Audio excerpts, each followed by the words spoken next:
Hello and welcome to Navajo County Connection. I'm Navajo County District 4 Supervisor Steve Williams. Thank you for joining us today.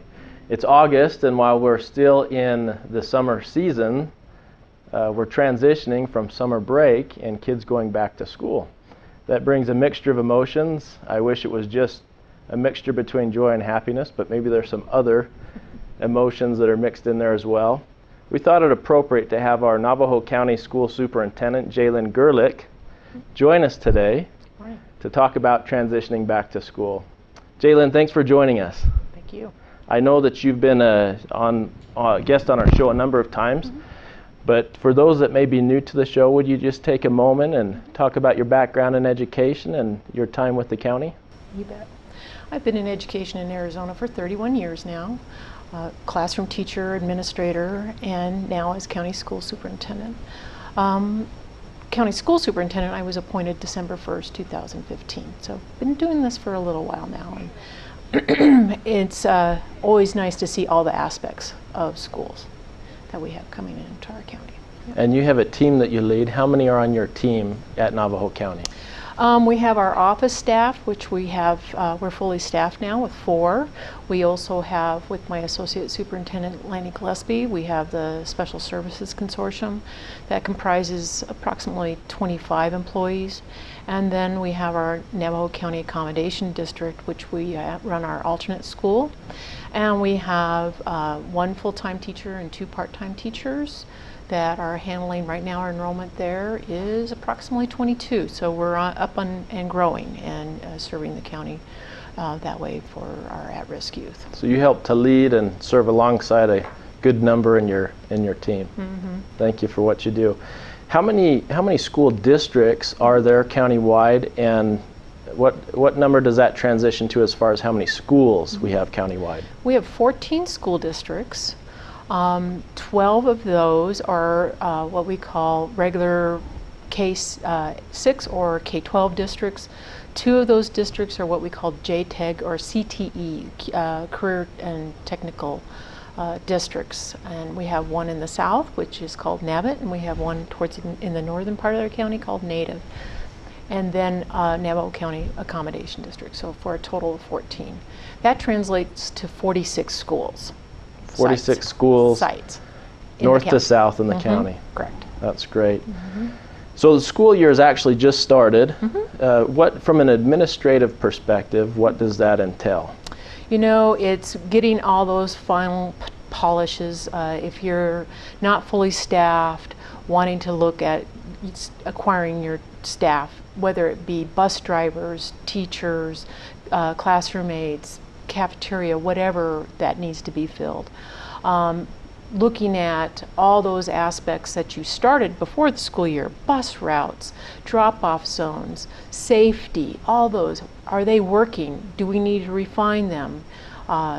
Reflecting back and seeing what went well with the start of the school year, what could we do better? And that's an endless process. It never ends.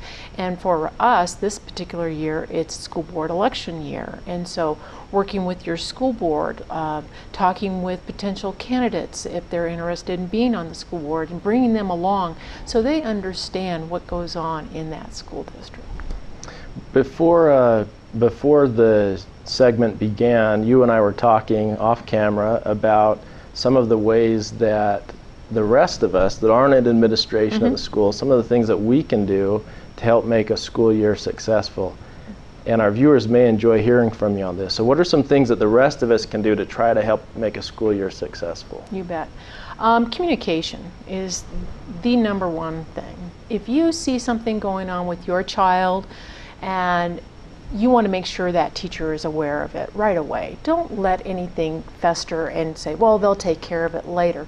Take care of it when it's small, and that helps bridge those miscommunications that could arise later.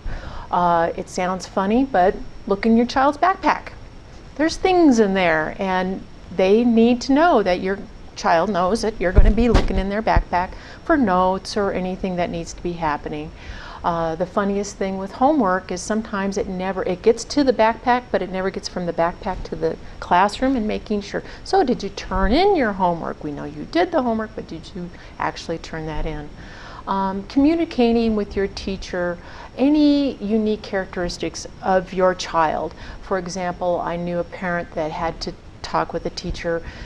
Their child would get a cold, and whenever they got a cold, their hearing would decrease. It wasn't as accurate as before, and just making sure that teacher was aware of that. So if you're talking behind them and they are acting like they don't hear you, they really can't, because they're got a cold, they've got allergies, something's going on there. So any unique qualities that helps that communication. A lot of our class sizes are 25 or up to 30.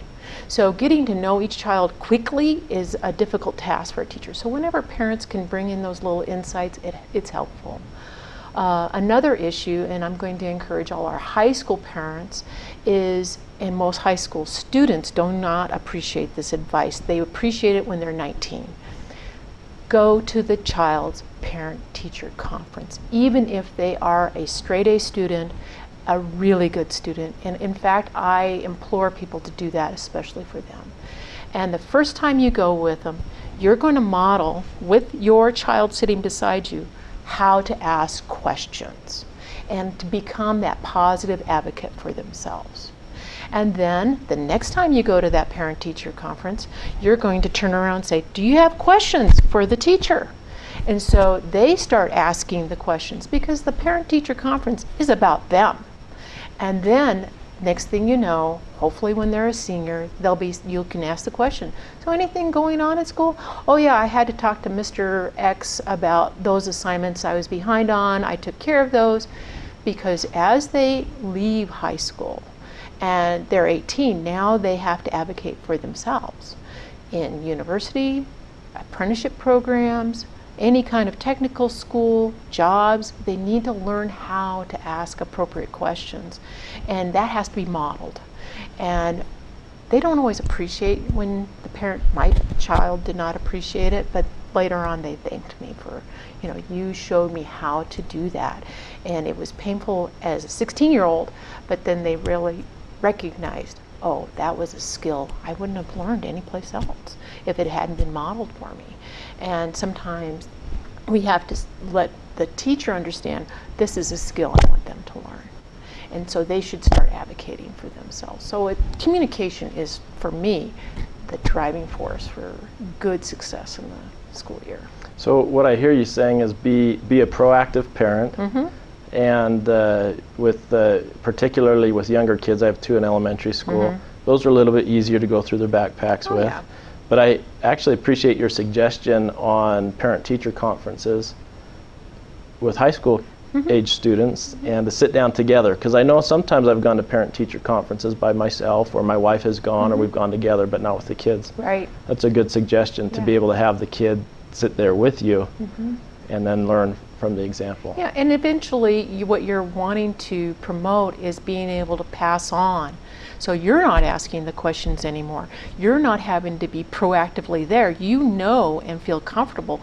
They know how to advocate for themselves. They're now on their path to adulthood. And so you're not having to, when they're 22, saying, well, why aren't you successful at university or whatever?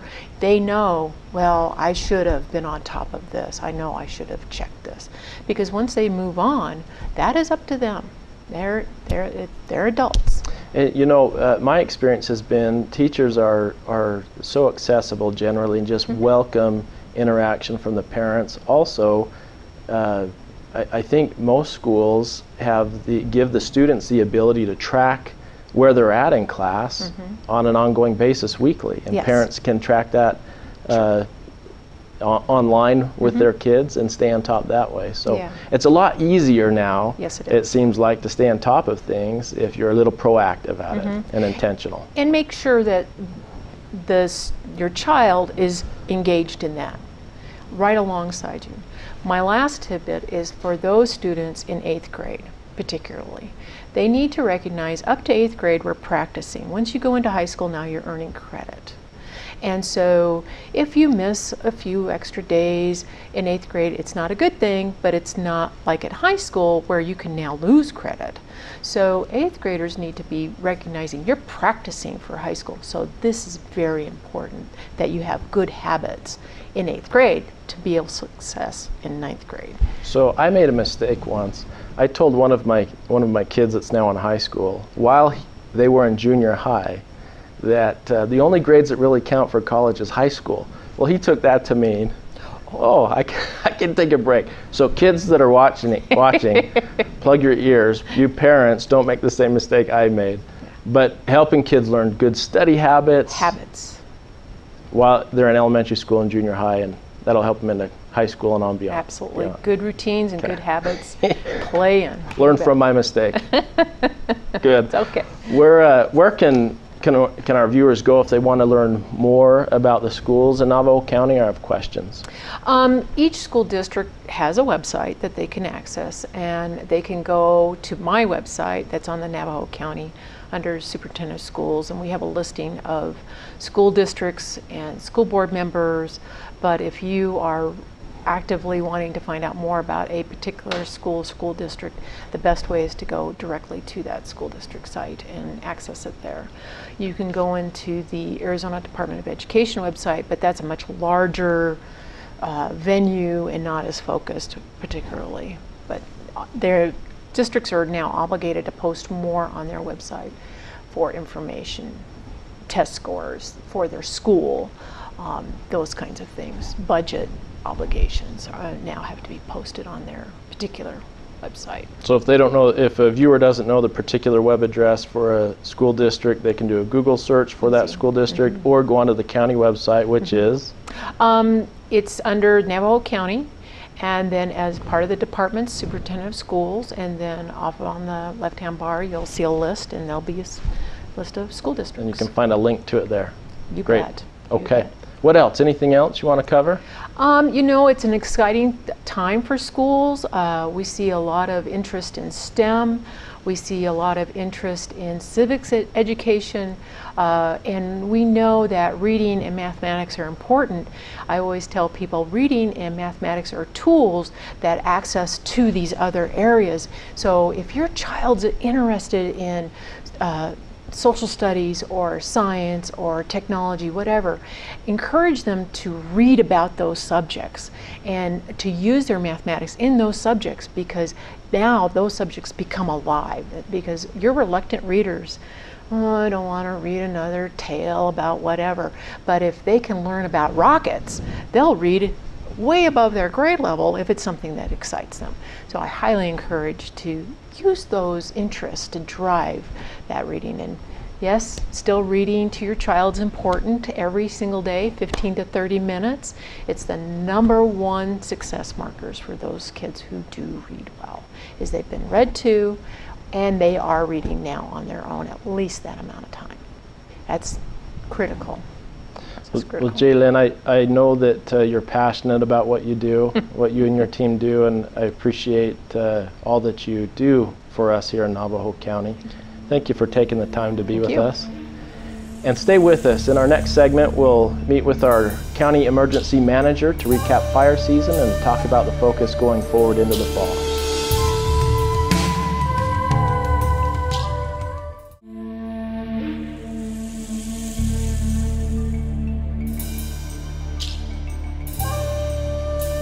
Welcome back to Navajo County Connection. We're now joined with Navajo County Emergency Manager Catrina Jenkins. Catrina, thanks for being here today. Thanks for having me. You're a regular on Navajo County Connection, but for those viewers that may not have been introduced to you before, would you take a moment and tell us your background and how long you've been with the county?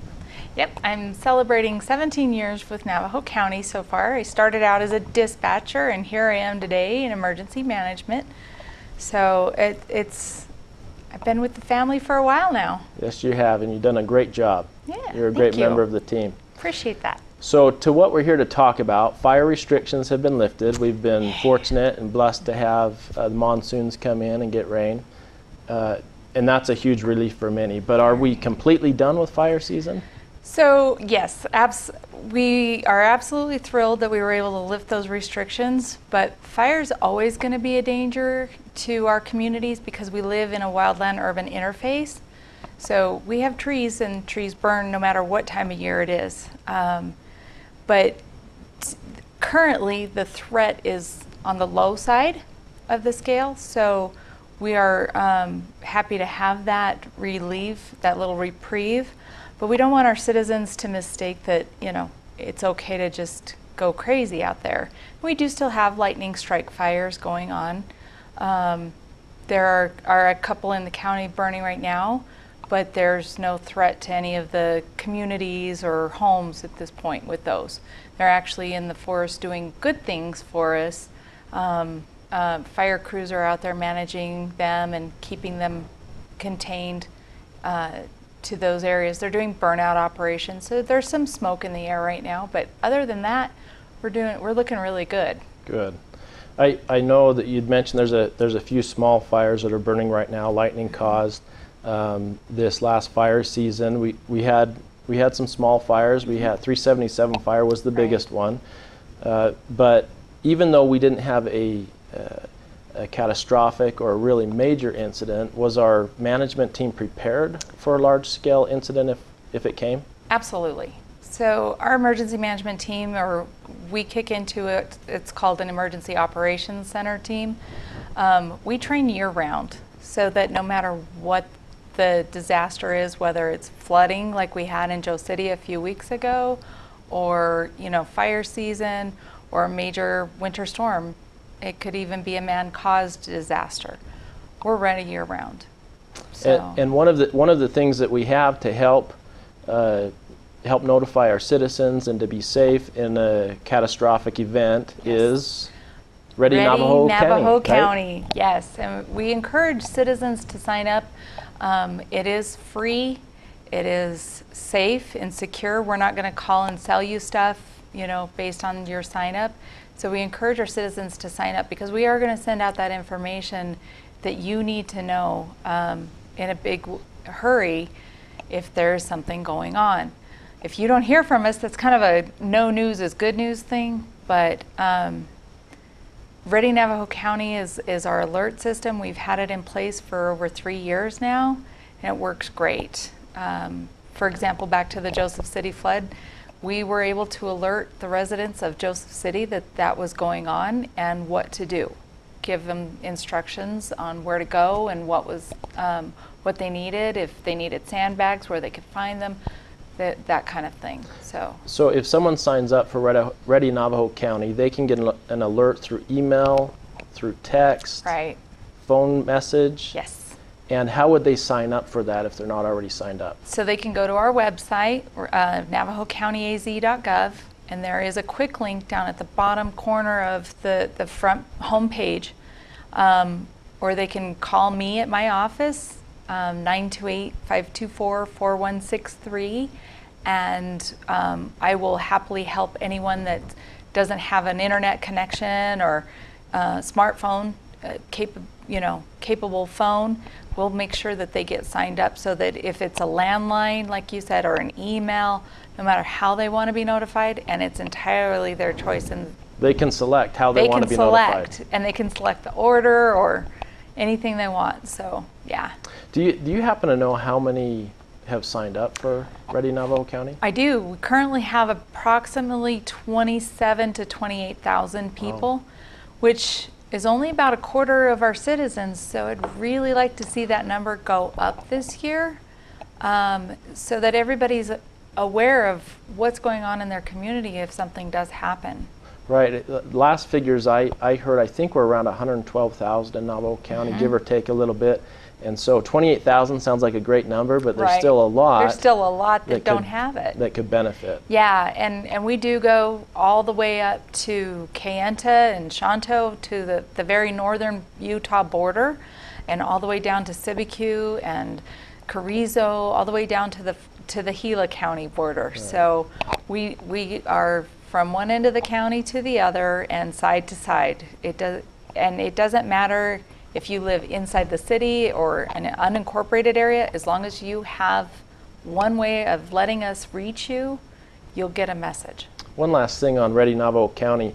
They'll put in their information on where they live, which means I live in Show Low. I didn't get a notification that there was flooding in Joe City, correct? So they would get notifications region specific. Right, and you can select every city, town, chapter, or village throughout Navajo County, or just the ones you want to know about, like Show Low. If you live and work and play in Show Low, pick Show Low.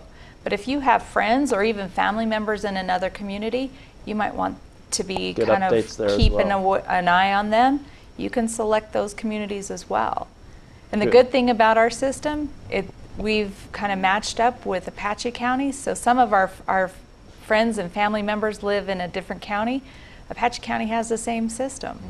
So our twin county there, you know, we partner with a lot of things, and that's one of those things. So good. Ready that's Apache County. I'll plug for my friends Ready too. Apache County. Ready Apache County. Ready Navajo County. There you go. Good. So as we transition into fall, is there any weather concerns or dangers that we need to be aware of? Right. So like we said before, fire season is kind of a year-round thing around here anymore. So we could have a little dry out period. We're still seeing some monsoons, which is great. That could dry out and cause some concern, but we're not too worried at this point. We do have a few lightning strike fires going on, but those are being managed, like I said. And then moving into winter season, we of course work with our friends at the National Weather Service to keep an eye on any major storms that are going to hit our area and cause dangerous situations, possibly power outages or things of that nature. So you'd mentioned winter. What can we do to continue to prepare for winter and also into next year's fire season? Sure. So what I would ask that all of our citizens do, take advantage of our mild weather going on right now and get out there and do the cleanup work to make their home fire-wise.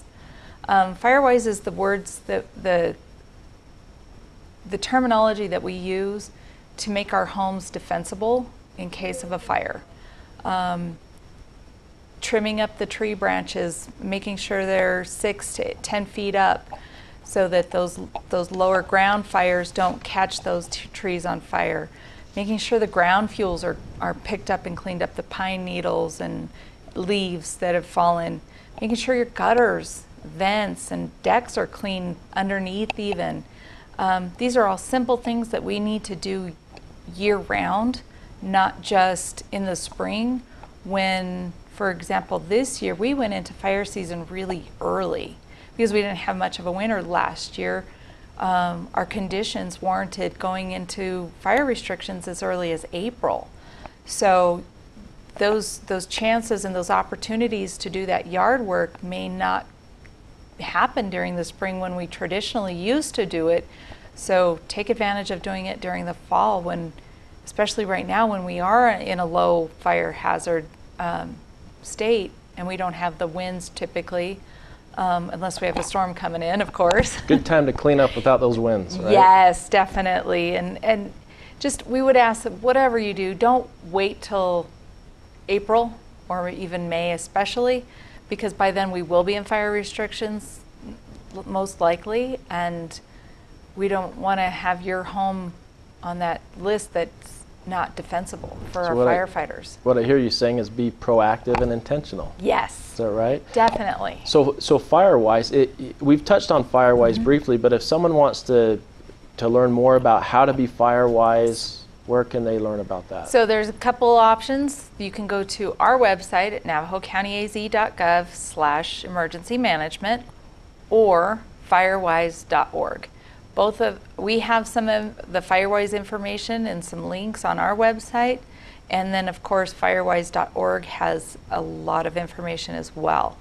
Also stop in and visit with your local fire departments. They're there. They can go out and assess your property for you and tell you exactly, if you're not sure what needs to be done to make your home defensible, they can help you pinpoint just exactly what work needs to be done. And some of them will even pitch in and lend a hand if you can't do it yourself. That they're willing to make our community as safe as possible for our residents. Sure, good, that's good. what about emergency management in general? Is there other information that if the viewers wanted to go to learn more about emergency management in general, where would they go? Again, go to our website. We have a lot of information, whether it's planning for the different hazards and risks for your community, because not everybody lives in the trees, and some of us live in the central part of the county where we have trains going through and might have chemical spills or something like that, or whatever the case may be. But our website has a lot of tips and information. They can also go to our Facebook page. We continue to post those preparedness things about getting a kit ready, making sure you have enough food and water and prescription medication for at least 72 hours, if not more, just in case there's a problem. Those kinds of things we always have on either, like I said, our website at navajocountyaz.gov or our Facebook page. And then we can pass on the information to neighbors and friends and help each other. Share widely. That's good. Anything else that you'd like to touch on? No, just, again, I love that, being intentional and being proactive, making sure your home is safe for whatever the threat or the hazard is. That's what's most important to us at this point. We want to work with everybody that we can, but we're only a couple of people and there's a lot of folks out there, so making sure that they do everything in their power. And it's simple stuff. Well, Catrina, we appreciate all that you do for Navajo County, for the citizens countywide. It's my honor. And appreciate you taking time to be with us today. And thank you to each of you for joining us today on Navajo County Connection. We hope to see you next time. Once again, I'm Navajo County Supervisor from District 4, Steve Williams, and have a great day.